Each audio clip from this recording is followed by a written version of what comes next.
Bismillahirrahmanirrahim. Assalamu alaikum. Let's start with advantages of object-oriented architectures. Implementation details of data and procedures hidden from the outside world. ठीक है, जैसे भी हमने बात की कि अगर हम कोई प्राइवेट मेंबर्स रख लेते हैं, कुछ फंक्शंस के या कुछ एट्रीब्यूट्स पब्लिक भी होते हैं, इसी तरह से प्राइवेट भी होते हैं. सो अगर हमने डेटा एंड प्रोसीजर्स को प्राइवेट रखी है, इट मीन्स उसकी इम्प्लीमेंटेशन आउटसाइड क्लास हिडन होगी, किसी को उसका आइडिया नहीं होगा. हमने सारी इम्प्लीमेंटेशन विद इन क्लास रखी हुई. So it reduces propagation of side effects after changes. इसी तरह से अगर वो प्राइवेट है, इट मीन्स कि वो बाहर के किसी मेंबर के साथ लिंक नहीं है.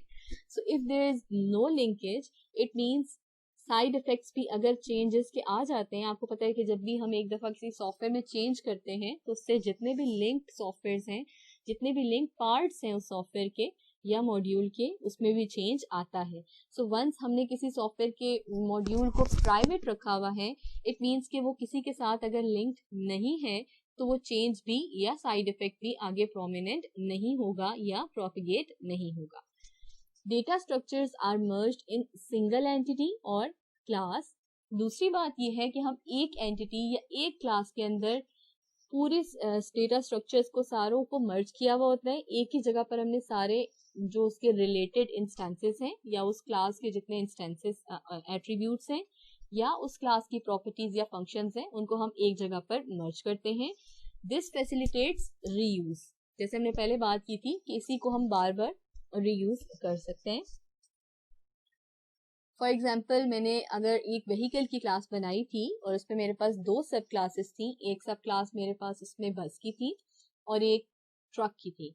So if I need another सब क्लास विच इज कार, जब कार की नई सब क्लास बनानी है तो मुझे कुछ नहीं करना, सिर्फ एक नई क्लास बना दूंगी और उसको इनहेरिट कर दूंगी. सो दैट्स वाई उसके जितनी भी प्रॉपर्टीज और फंक्शंस होंगे, मेरी जो व्हीकल वाली सुपर क्लास थी, जैसे मैंने पहले एग्जांपल डिस्कस की थी, वो सारी प्रॉपर्टीज ऑटोमेटिकली इसके अंदर इनहेरिट हो जाएंगी. जैसे अभी मैंने बताया था, यहाँ पर सुपर क्लास है व्हीकल की, ठीक है. इसके बाद आप डिफरेंट क्लासेस अपनी मर्जी से और भी ऐड कर सकते हैं. रीयूजेबिलिटी का concept as it is use होगा क्योंकि पुरानी चीजें हमें चेंज नहीं करनी पड़ेंगी.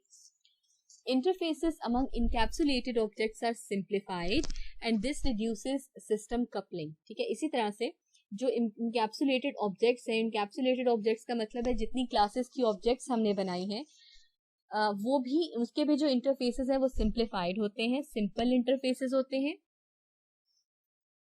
So that's also about object oriented architecture.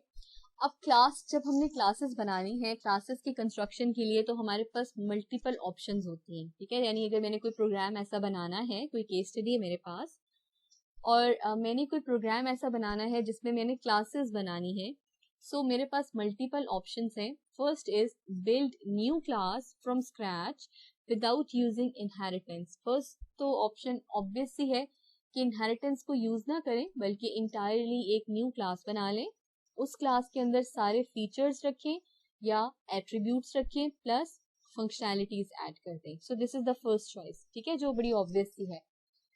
Second option है use inheritance to create new class from existing class contains most of the desired attributes and operations.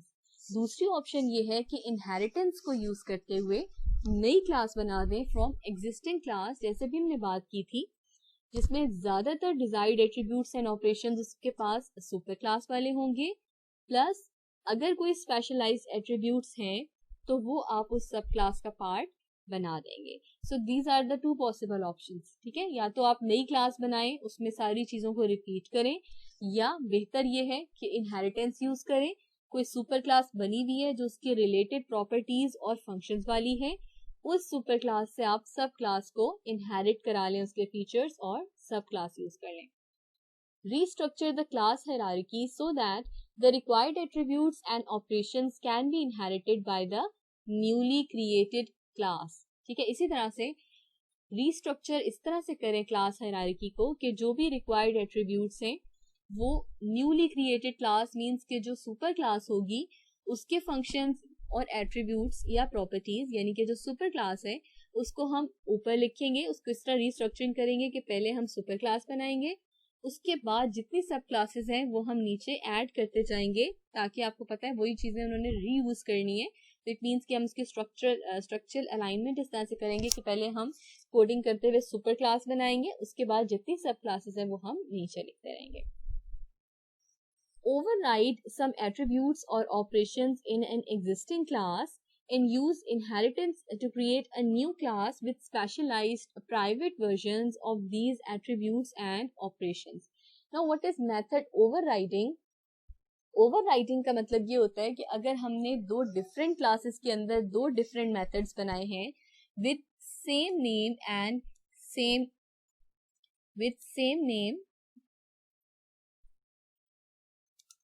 and arguments, अगर दो मेथड्स के अंदर दो मेथड्स के सेम नेम है, arguments भी same है, so that is called method overwriting.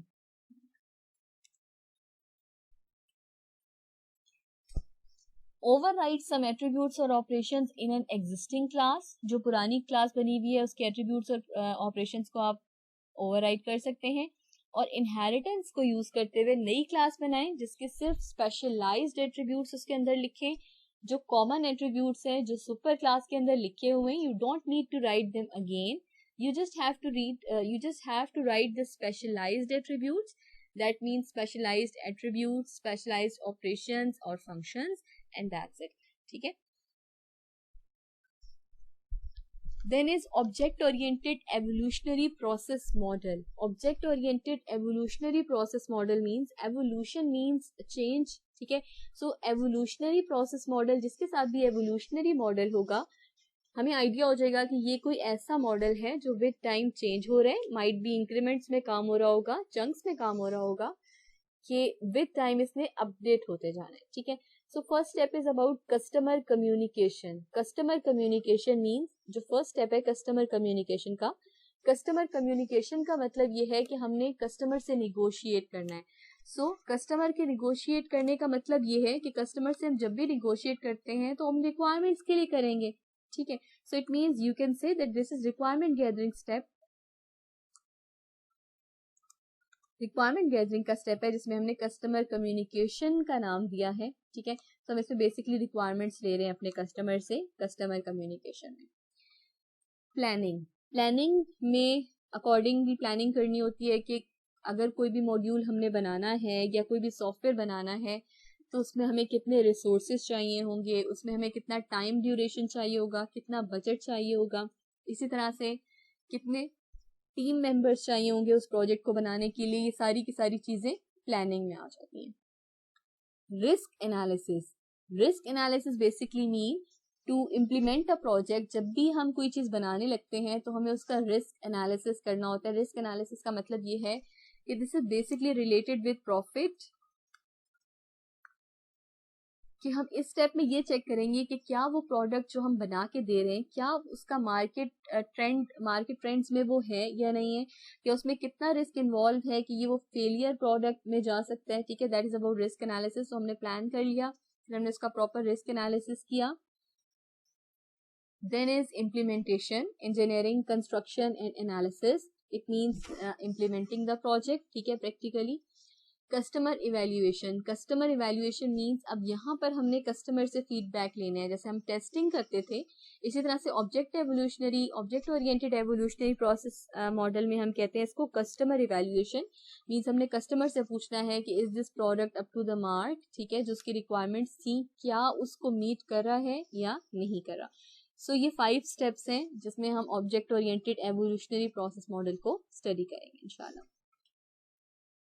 Object oriented software construction. सबसे पहले जब कंस्ट्रक्शन यानी कि इम्प्लीमेंटेशन स्टार्ट करनी है तो पहला स्टेप ये है आइडेंटिफाई कैंडिडेट क्लासेस। सबसे पहले ये फाइंड आउट करें कि टोटल क्लासेस कितनी होंगी, ठीक है। क्लासेस के लिए ऑब्वियस सी बात है कि आपने क्या चीज देखनी है, you have to find it out कि अगर किसी भी एंटिटी की या किसी भी चीज की एट्रीब्यूट्स भी हैं और साथ में कुछ फंक्शंस भी हैं, सो वी विल से कि इसकी क्लास बन सकती है, ठीक है। सो हम इसकी एक क्लास बना लेंगे। सो सबसे पहले हमें पता होनी चाहिए कि कौन कौन सी क्लासेस हमारे प्रोजेक्ट की बन सकती हैं। Look up classes in library, again कुछ क्लासेस या फंक्शन ऐसे होते हैं जो बिल्ट इन लाइब्रेरी में होते हैं, ठीक है, डिफरेंट लैंग्वेजेस के। फॉर एग्जांपल पाइथन की अगर हम बात करें तो उसमें भी बहुत सारे ऐसे बिल्ट इन फंक्शंस हैं जो अवेलेबल होते हैं। जैसे अगर हमने कोई रैंडम नंबर्स जनरेट करने हैं, so for random generation Python के अंदर कुछ मेथड्स पड़े हुए हैं जिनको हम डायरेक्टली इंपोर्ट करा के, इंपोर्ट रैंडम, इस तरह के स्टेटमेंट से हम उनको इंपोर्ट करा लेते हैं, ठीक है। इसी तरह से मैथ्स की एक लाइब्रेरी पड़ी हुई है, तो उसमें भी हम फ्रॉम मैथ करके इंपोर्ट करा लेते हैं जो भी फीचर हमें इंपोर्ट कराना होता है। सो इस तरह से जो भी लैंग्वेज, जिस भी लैंग्वेज पे आप काम कर रहे हैं, आप उस लैंग्वेज में देखेंगे कि क्या इसमें कोई बिल्ट इन फीचर या क्लास पड़ी हुई है इस कैंडिडेट क्लासेस की जो मैंने बनानी है। अगर ऑलरेडी अवेलेबल है, you have to extract that class if available, ठीक है। अगर है तो डायरेक्टली उसको एज इट इज इंपोर्ट करा के हम यूज कर लेंगे। Otherwise engineer classes if not available, otherwise अगर अवेलेबल नहीं है, so you have to make your own class using these concepts. Object oriented analysis, सबसे पहले एनालिसिस करेंगे। ऑब्जेक्ट ओरिएंटेड डिजाइन, इसके बाद हम ये देखेंगे कि कौन कौन सी क्लासेस हमने बनानी है। सो डिजाइन का कॉन्सेप्ट होगा जिसमें हम डिफरेंट डायग्राम्स बनाएंगे, class diagram, object diagram, flow chart, ठीक है। इसी तरह से ERD, ये सारी डायग्राम्स हमारी ऑब्जेक्ट ओरिएंटेड डिजाइन में बन जाएंगी। ऑब्जेक्ट ओरिएंटेड प्रोग्रामिंग, इसमें हम प्रैक्टिकली उसको इम्प्लीमेंट करना शुरू करेंगे, लैंग्वेज में कोड करना शुरू करेंगे in object oriented programming. Object oriented testing, object oriented testing में क्या होगा, अब हम उसकी कोडिंग करने के बाद उसको टेस्ट करेंगे। Put new classes in library, उसके बाद जब हमने क्लास को बना लिया, एनालाइज भी कर लिया, डिजाइन भी कर लिया, फिर हमने उसको कोड भी कर लिया और प्रॉपरली टेस्ट भी कर लिया, then we have to put that class in library, जहां से हमने बाकी फीचर्स भी बिल्ट इन यूज कर रहे हैं। Construct nth iteration of the system, पहले भी हमने बात की है कि this is evolutionary process model. It means यहाँ पर सारा काम हम आइट्रेशंस के थ्रू करेंगे। सो यहाँ पर पहले हम फर्स्ट आइट्रेशन में कुछ क्लासेस बनाएंगे, फिर इसी तरह से सेकेंड आइट्रेशन में क्लास बनाएंगे, and we have to construct nth iteration. nth iteration के बाद जितनी टोटल आइट्रेशन जब कंप्लीट हो जाएंगी तो हमारा सिस्टम टोटली डिजाइन हो जाएगा, एक कंप्लीट सिस्टम हमारा डिजाइन हो जाएगा। क्लास कैंडिडेट्स, अब हमें ये कैसे पता चलेगा कि किसकी हम क्लास बना सकते हैं और किसकी क्लास नहीं बना सकते। क्लास कैंडिडेट्स क्या होते हैं, ये सारी डिफरेंट कैंडिडेट्स हैं, अगर इनमें से कोई चीज अवेलेबल होगी सो वी कैन से कि इसकी क्लास बन सकती है। First one is external entities, ठीक है। एक्सटर्नल एंटिटीज मीन्स डिवाइसेस और पीपल। सबसे पहले अगर कोई पर्सनल है, कोई पीपल है या कोई पर्टिकुलर डिवाइस है, डिवाइस भी अगर कोई है तो हमें पता है उसकी कुछ प्रॉपर्टीज होंगी, ठीक है। फंक्शंस भी कोई ना कोई होंगे, लेकिन एटलीस्ट प्रॉपर्टीज तो कोई ना कोई होंगी, कोई आईडी होगी, कोई नेम होगा, टाइप होगी, इट मीन्स कि उसकी हम क्लास बना सकते हैं। इसी तरह से भी पीपल में स्टूडेंट्स हो सकते हैं, टीचर्स हो सकते हैं, उनकी कोई आईडी होगी, कोई ऑर्गेनाइजेशन होगी, उनका नेम होगा, तो ये सारे एट्रीब्यूट्स हैं, ठीक है। Whatever function they are carrying out, इनकी भी हम क्लास बना सकते हैं। Next is things in problem domain, ठीक है। इसी तरह से रिपोर्ट्स, सिग्नल्स, रिपोर्ट पे भी आईडी होती है रिपोर्ट की, कोई सब्जेक्ट होता है, कोई प्रॉपर्टी होती है, इट मीन्स कि इसकी भी हमेशा एक क्लास बनती है। Events, events means completion of some task, ठीक है। सो जो भी इवेंट होता है, इवेंट का कोई वेन्यू होता है, कोई मेन्यू होता है, लोकेशन, ठीक है। इसी तरह से डिफरेंट और प्रॉपर्टीज, उसका कोई नाम होता है, उसकी कंप्लीशन डेट होती है, इवेंट ऑफ कैरिंग आउट, जिस पे इवेंट होगा जिस टाइम पे वो टाइम होता है, तो ये सारे उसके एट्रीब्यूट्स हैं। तो जिसके भी हमने अभी बात की थी कि एट्रीब्यूट्स या फंक्शंस होंगे, उसकी हम क्लास बना सकते हैं। देन कम्स रोल्स, रोल्स में मैनेजर है, इंजीनियर है, सेल्स पर्सन है, शॉपकीपर है, ठीक है। इसी तरह से जितने भी रोल्स हैं, टीचर है, स्टूडेंट है, सो जितने भी रोल्स होंगे हम सब रोल्स की एक क्लास बना लेंगे, ठीक है। जो रोल होगा उसकी एक क्लास बन सकती है। ऑर्गेनाइजेशनल यूनिट्स, ऑर्गेनाइजेशनल यूनिट्स में है डिवीजन्स, ग्रुप्स, टीम्स। इसी तरह से अगर एक क्लास है, लेट से मैं SE4 सेमेस्टर को पढ़ा रही हूँ, तो SE4A एंड 4B 4A में कुछ स्पेशलाइज्ड चीजें होंगी, इसी तरह से 4B में कुछ स्पेशलाइज्ड चीजें होंगी, या कोई स्पेसिफिक टास्क हमने 4A को दिया होगा और कोई स्पेसिफिक टास्क हम 4B को दे सकते हैं। सो इस बेस पे हम 4A की अलग क्लास बना सकते हैं और 4B की अलग क्लास बना सकते हैं on the basis of teams, ठीक है, on the basis of groups. Structures में सेंसर्स हैं, व्हीकल्स हैं एंड कंप्यूटर्स हैं। कंप्यूटर्स को हम डिवाइसेस के तौर पे भी ट्रीट कर सकते हैं, ठीक है। सो ये सारी एंटिटीज हैं जिनकी हम क्लास कंसिडर कर सकते हैं। नेक्स्ट लेक्चर में हम इंशाल्लाह पढ़ेंगे क्राइटेरिया फॉर इंक्लूडिंग ऑब्जेक्ट्स, ठीक है। टिल देन, अल्लाह हाफ़िज़।